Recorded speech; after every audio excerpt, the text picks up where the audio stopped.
Hello everybody and welcome. Today we're going to be making the squash logic of Super Mario, where you jump on a bad guy, he gets squished down, and then they die. So let's get to it. I've gone ahead and created a child class off of our Hopper base character. This is just called Hopper Enemy, and we're going to code together the header and the implementation together. So first things first, beneath our constructor, let's add a protected section.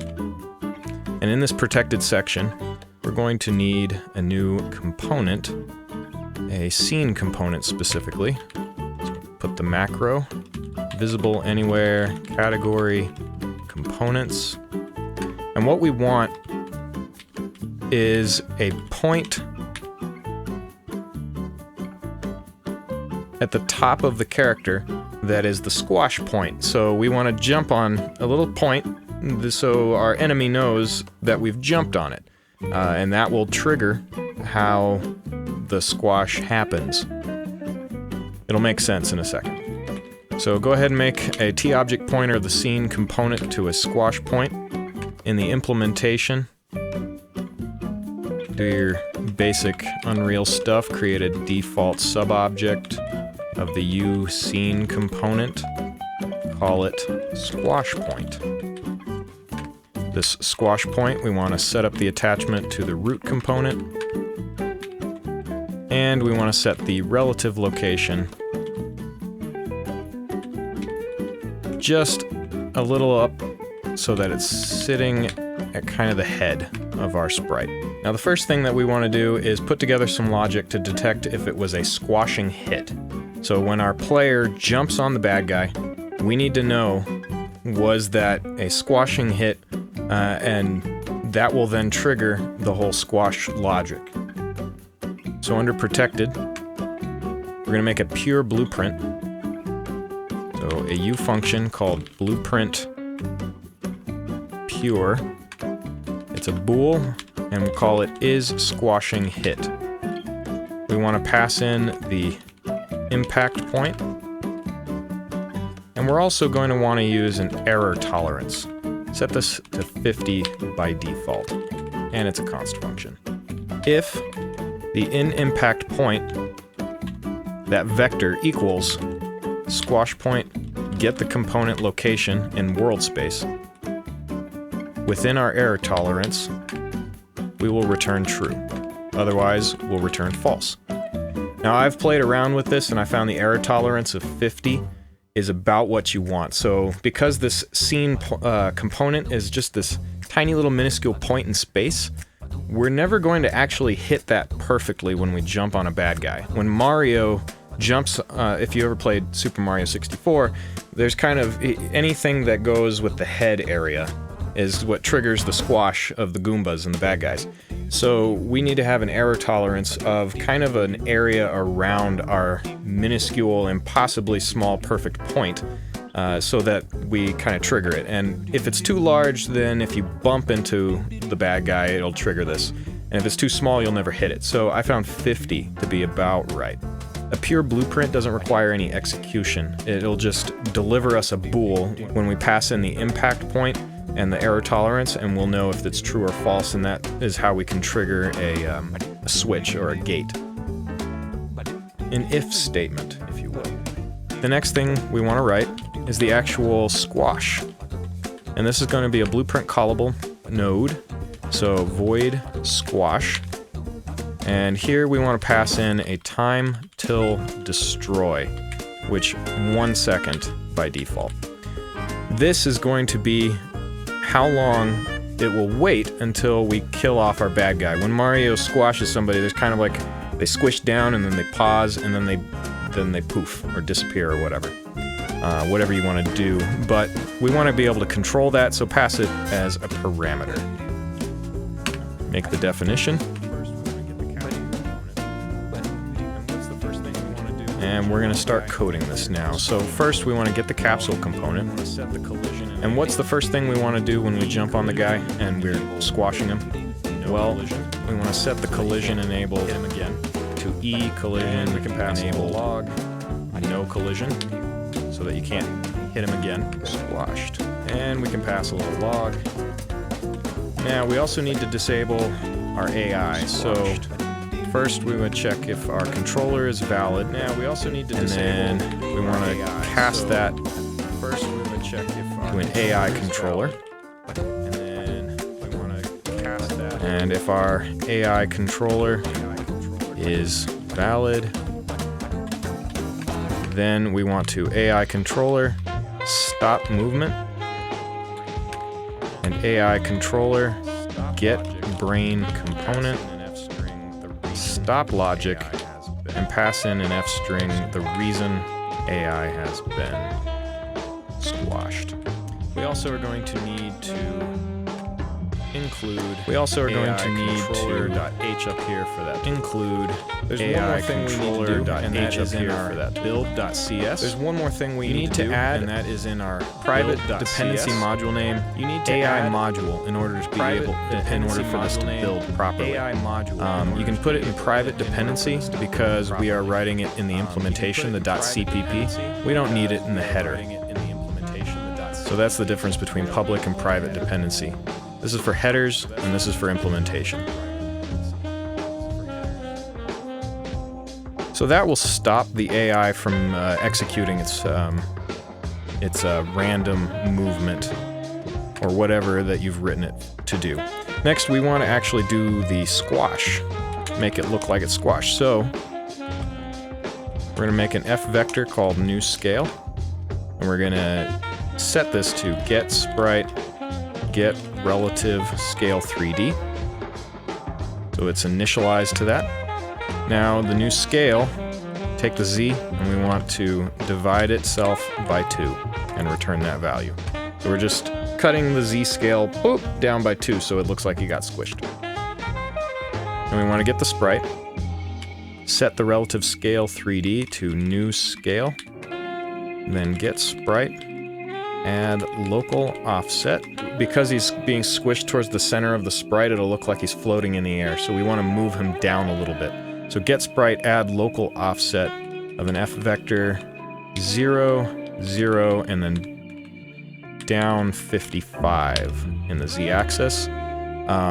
False, we do not need to sweep, pass a null pointer for the out sweep hit result, and E teleport type is teleport physics. Now the last thing we want to do is set up this timer so that there's 1 second will pass, or technically whatever we decide with our float that we pass in. We need a timer before it kills off our bad guy. So in order to do that, go back over to the header, and we want 2 things. We want a timer delegate called death callback, and an F timer handle called death handle. And up in the constructor, we want to set up our callback to bind lambda, this object, and in the lambda, we're going to make a new function called onSquashed that will get called. So we're binding this function to this delegate using a lambda. And if you don't know what a lambda is, it's basically an anonymous function, I believe. Look up lambdas, they're cool. So the onSquashed, what we're actually going to do is make it a blueprint implementable event so that this function is called, or this event is called, when it goes off, that callback. So this can be implemented in blueprints. We're not going to do anything here with it. So back down in squash, we actually want to set our timer. So get world timer manager, set a timer, pass the death handle, and what it's doing is it's going to call this death callback and the function that, remember, we just bound this onSquashed to that callback, so that is how we're going to trigger that event. Pass in the time till destroy parameter, and then say false, we don't want it to loop. So hopefully you were following. When this timer goes off, the death callback has this bound lambda which calls the onSquashed event. So we're setting up some dominoes here. Now I like to add little comments.